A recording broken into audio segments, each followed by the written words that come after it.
Every single year, Kirby Smart comes out with some kind of sob story about how everybody thought we were going to go 7-5. Where does he possibly get that from? I'll tell you exactly where he gets that from next on the Locked On Bulldogs podcast.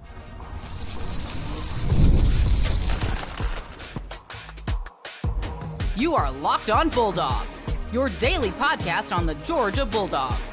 Part of the Locked On Podcast Network, your team every day. What is up, everybody? Welcome back to the Locked On Bulldogs podcast. I am Daniel. Clint is off tonight. Thanks for him for covering for me last week while I was on vacation. But I'm back, and I'm excited to be here with you all on a Monday. Today's episode brought to you by our friends over at Game Time. You can download the Game Time app today. Use code LOCKEDONCollege. More on Game Time in a moment. But thanks so much for being here. Thanks for being an everydayer. Thanks for making us your first listen of the day. Thank you to the loyal 199, the third segment listeners, the guys that stay all the way to the end, the guys and gals that stay all the way to the end. We appreciate you, love you. You are the reason that this podcast goes. For fans, by fans, that's what the Locked On Bulldogs podcast is. And so if you're one of the many Alabama fans in the comments who love this show, we want you to know that we're here for you. We love that you're here. Thank you so much for supporting the show. We love all that you have to say. We are so excited about how confident you are that you are going to destroy Georgia when you take that little trip down to Athens.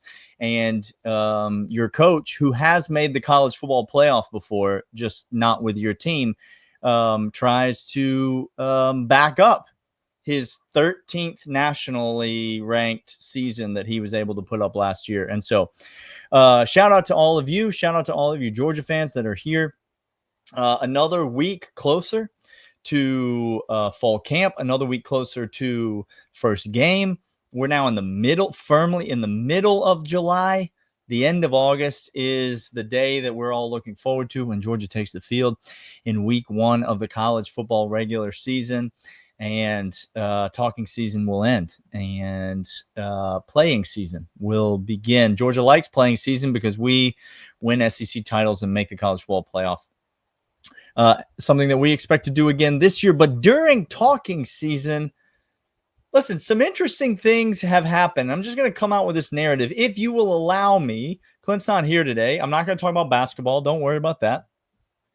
But if you'll allow me, I'd like to get on a bit of a soapbox, because it's hard to criticize Kirby Smart. Really, there's only 2 things that you can criticize Kirby Smart for, okay?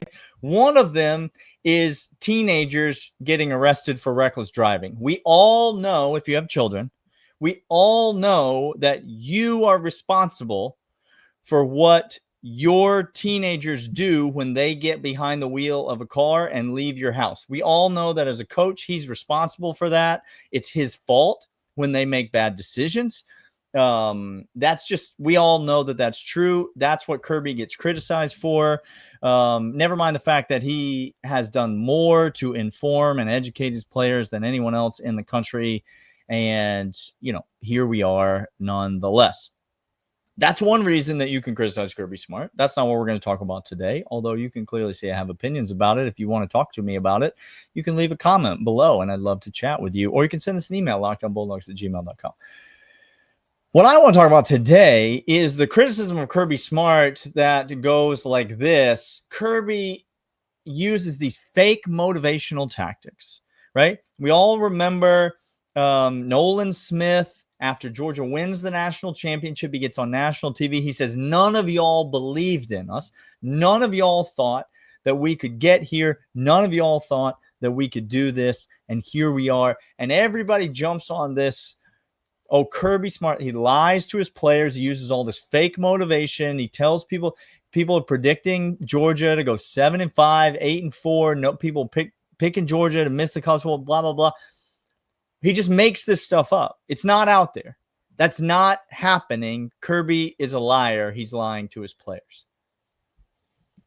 I just want to reiterate, that is the narrative, that there's no such thing as actual disrespect being portrayed against a Georgia football team. When Georgia makes the college football playoff, competes for a national championship, competes for and potentially wins another SEC championship, when Georgia does that again this year, the narrative will be, well, of course they did. Everybody knew that Georgia was going to do that. Everybody predicted that Georgia was going to do that. It would be crazy if they didn't do that, like Alabama last year. It would be insane if they did. Everyone knew that Georgia was going to be a juggernaut. Again, that will be the narrative at the end of the year. But right now, that's not the narrative at all. But everyone's going to forget. So I'm just here to document. This is going to save on Spotify. It's going to save on YouTube. And we can pull it back up. We can pull the tape if you want. When you start to hear that narrative at the end of the year, after Georgia succeeds, well, everyone knew that they were going to succeed. Everyone thought this Georgia, no one doubted this Georgia team for a second. That's simply not true. Segments 2 and 3, I'm going to talk about two. I'm going to talk about the offense. I'm going to talk about the defense. Let me just remind you in segment 1, this is not new information for you. This is old information for you. But the sporting news did what everyone else is doing and decided to jump on and present you their best quarterbacks in the SEC rankings. Quarterbacks in the SEC ranked first to last for the 2025 season. And lo and behold, of the 16 quarterbacks in the SEC, your Gunnar Stockton comes in at 9th on the list. 9th out of 16. For those of you that are from Alabama and not as strong at math as others, let me say that is not in the top half. That is darn near the bottom third of the rankings of all quarterbacks in the SEC. This is Sporting News' rankings, okay? Ahead of him are guys like Marcel Reed, Taylon Green, guys that we saw do some good things last year, but be insanely limited in their skill set.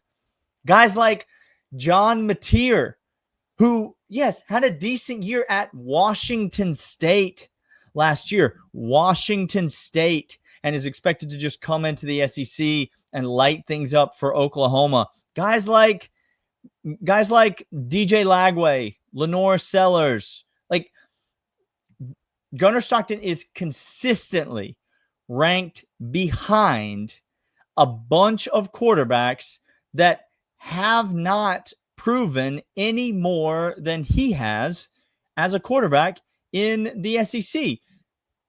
Sporting News is saying the same thing that everyone else is saying, which is the lead story for quarterback at Georgia is that Carson Beck left. That is the lead story, a.k.a. Georgia is settling for Gunnar Stockton. I am here to tell you, I don't know how good Gunnar Stockton will be. I do not know the level to which he will perform in 2025.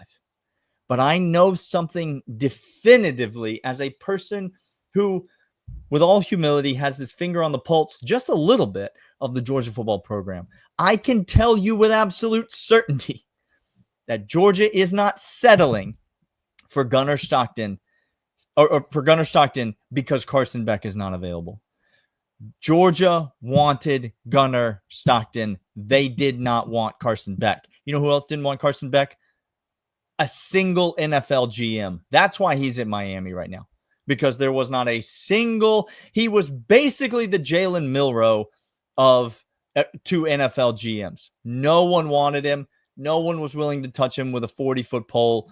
That's why he's at Miami. Georgia's not settling for Gunnar Stockton, but that is the narrative, the prevailing narrative in the media. When Gunnar Stockton comes out this year and plays great, if he does, you're not going to hear any of that. You're not going to hear, wow, what a meteoric rise from Gunnar Stockton. We did not see this coming. We had no idea that Gunnar Stockton was going to be this good. You're going to hear people say, former 5-star kid. He's at Georgia. He's surrounded by great talent around him. Of course he was going to succeed. Of course he was going to be a great quarterback. How could he not be a great quarterback? That's the narrative you're going to hear. Let's talk about the Georgia offense in particular right after these. But first, I want to let you know about Game Time. Listen, we've all been there. You log in early and you wait forever for a concert ticket to drop, to go on sale. And then you lose your spot in the show that in line for the show you've been dying to see.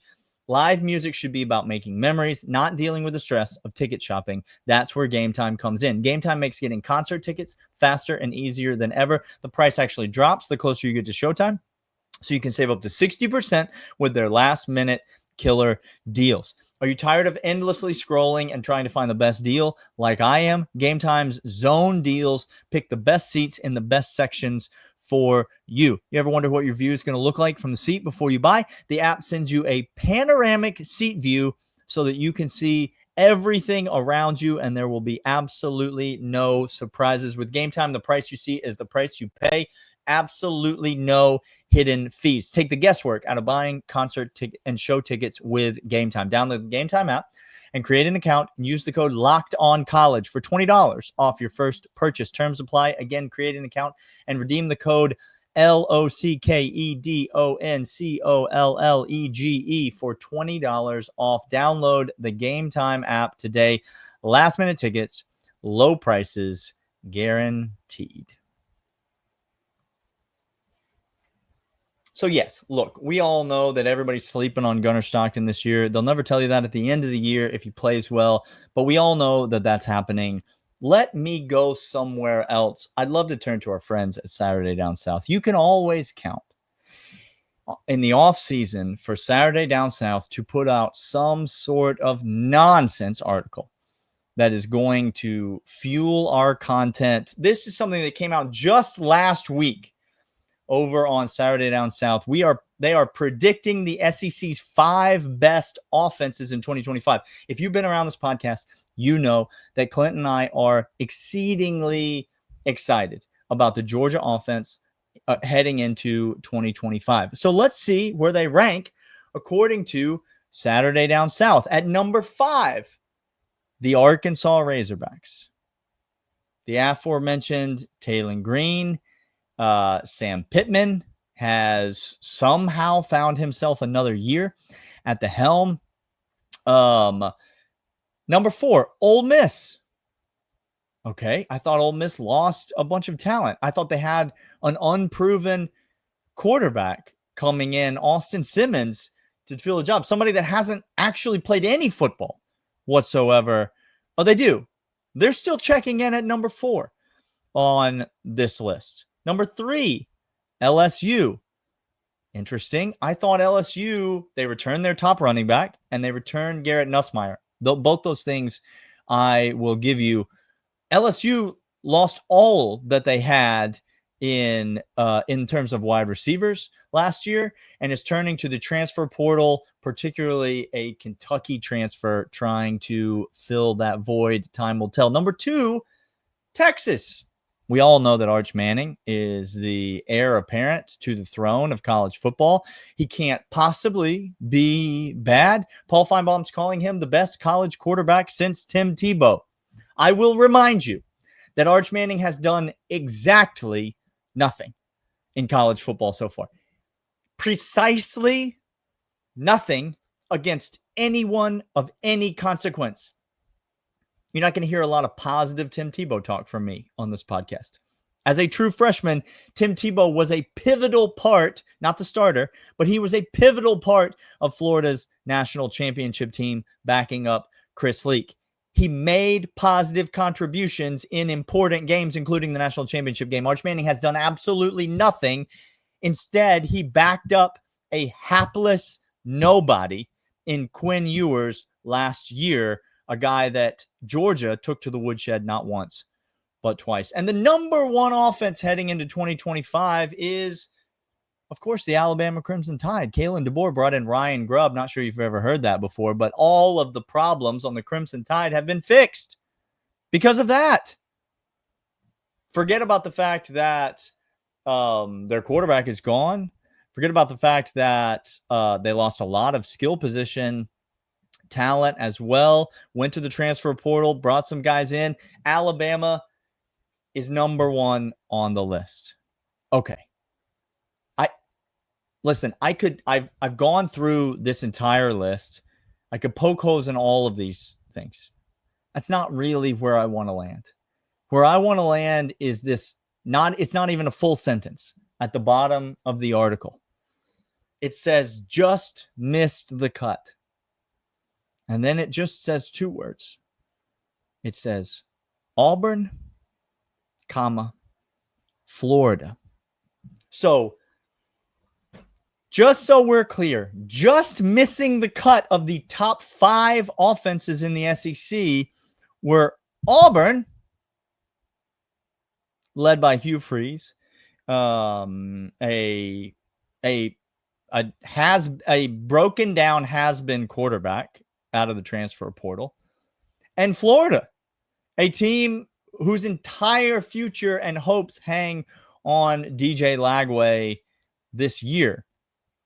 That means, for those of you that are not particularly mathematically stimulated, I've mentioned you already on this podcast, that means that Georgia falls, we gave a top 5, and then we gave not 1, but 2 teams that just missed the cut. That means that the Georgia Bulldogs, your defending SEC champion, Georgia Bulldogs, who added more elite pieces to the offense this year than they have ever in an offseason under Kirby Smart, your Georgia Bulldogs rank at best 8th in the SEC. That's right in the middle of the SEC. That's the highest possible ranking that Saturday Down South could possibly have them. I don't know much about much, but I can tell you Georgia's not going to be the 8th best offense in the SEC next year. They're simply not going to be the 8th best offense in the SEC this year. Listen, I mentioned Bobby Petrino, Sam Pittman, and Arkansas last year. There have been a lot of teams in the SEC that have done a lot less with a lot more talent than Arkansas did last year. I'm not knocking what this Arkansas offense could be. But again, if you go watch Taylon Green and who he is at quarterback, there is a reason Arkansas didn't win very many games. And it wasn't just because of their defense. It was because Taylon Green is easy to figure out. Georgia has a much better offense. They have a better play caller. They have a better system. They have better players. They have a better scheme. They have a much better offense than many of the teams listed on this list. And yet, when we get to the end of the year and Georgia has a top 5 offense in the SEC, and if you were to dare to say nobody thought Georgia would be this good on offense, you're going to be openly laughed at in whatever circle you're standing in, unless it's a Georgia tailgate. You're going to be openly mocked because no one will be willing to admit that right here in front of us is a ranking of offenses in the SEC, and it stops at 7, and there is no mention of the defending SEC champion Georgia Bulldogs on the list. I wish that were the most egregious thing that I were going to share with you on this podcast today. But it is not by any means. When we come back, I'm going to talk about the projections for the defense at UGA and where the so-called experts believe that Georgia's defense will rank in the SEC. But first, these.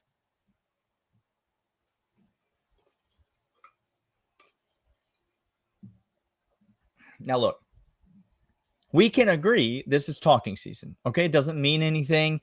It's silliness. It's Steve Spurrier season. Like, that's the season that we're in right now, okay? These rankings don't mean anything. They're just clickbait. They're just trying to sell articles. I have to assume that the opinions being perpetrated are the genuine opinions of the people saying them. Like, this is what I say doesn't mean anything, but it is the genuine opinion of at least one person when I say it. And so I will just remind you that the point that we're trying to make here is that everyone will say when Georgia excels in 2025, everyone will say, well, we knew that they were going to do that. We knew that Georgia was going to be an elite team. Well, you didn't know that Georgia was going to have a decent quarterback. You thought he was going to be bottom of the barrel in the SEC. You didn't know that Georgia was going to have a decent offense. You thought they were going to be in the lower half of the conference, not the country, the conference, outside the top 8, the top 7 in the conference on offense. You didn't know that. And now let's talk about the defense. Now, listen, I don't have to tell you. If Clint were here, he would cut me off and go and speak at length about how we believe that the Georgia defense in 2025 is not going to be soft like the Georgia defense in 2024, because they were soft. The Georgia defense in 2025 is poised to be among the best defenses that Kirby Smart has ever coached. And when I say that, you know what I mean is among the best defenses to ever play football in college football, because the best defenses to ever play football in college football were coached by Kirby Smart. Let's look at the expert. And for this, I want to turn to something that Greg McElroy said about a month ago. Now, Greg McElroy, God bless your heart. Thank you for all that you do for me and for this podcast by being such an idiot. Greg McElroy was asked for his prediction on who would have the league's, like the SEC's best defense in 2025. And here is what he said. He said, among other things, that Texas, the first school out of his mouth was Texas, that Texas had the highest upside defensively in 2025. You know that Texas loses Jahdae Barron, game wrecker in the front 7. They lose a few guys. They were the best defense in the SEC in 2024, except when they played Georgia. The best defense in the SEC in 2024. By the way, Gunnar Stockton moved the ball effectively and scored the game when it came into the game when Georgia was down and left the game with Georgia being up. A lot of it placed firmly on his shoulders. But yes, let's put Arch Manning ahead of him because he's got great potential. Meanwhile, Gunnar Stockton went up against the statistically best defense in the SEC in 2024 and won the game for Georgia. But okay, I've got no problem with Greg McElroy saying Texas has got a high upside defense. They were the best defense in 2024. They did lose some key players, but they've got a ton of talent on the defensive side of the ball. Texas has got a high ceiling, right? No one's going to argue that from McElroy. I don't think they're going to have the best defense in 2025, but that's my personal opinion. But then Greg McElroy proceeded to rattle off a bunch of other teams that he thinks are contenders for the best defense in 2025 in the SEC. And he listed Texas A&M. He listed Tennessee. He listed Ole Miss. He listed South Carolina. He listed Alabama. That is 6 teams that he listed. When he was asked who is the best defense in the SEC, he began speaking and spoke at length. And during his speech, he listed not 1, but 6 SEC defenses, indicating to you that in no particular order, those are probably his top 6 SEC defenses. And Georgia was nowhere to be found among them. At no point did it even escape the lips of Greg McElroy to utter the name of Kirby Smart and Glenn Schumann, the 2 best defensive minds in the SEC, who both coach at the same place.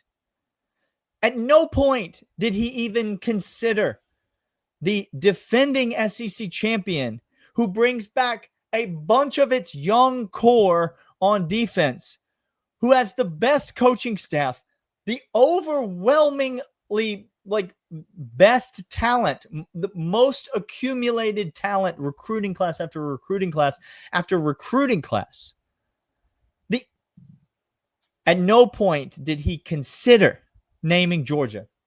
And again, what was his top 6 defenses, meaning that according to this expert, Georgia falls somewhere from 7 to 16 on Greg McElroy's list of best defenses in the SEC. Now, let me just ask you, when Georgia makes the college football playoff, when they do that, and I am so dumb as to say, I can't believe Georgia made the college football playoff. They were doubted constantly heading into the season. I would be ridiculed and laughed at mercilessly.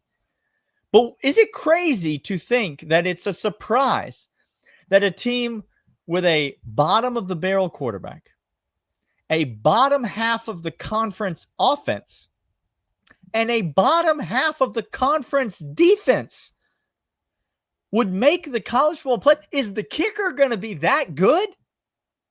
That with a bad defense, a bad offense, and a bad quarterback, how could this Georgia team possibly make the college football playoff? If you think they're going to make the college football playoff, that's insane. If Greg McElroy lists his teams that are going to make the college football playoff and he puts Georgia in there, what's he even thinking? How could they make the college football playoff if they got a bottom half of the SEC defense? Georgia is, whether you like it or not, Georgia is being disrespected this offseason.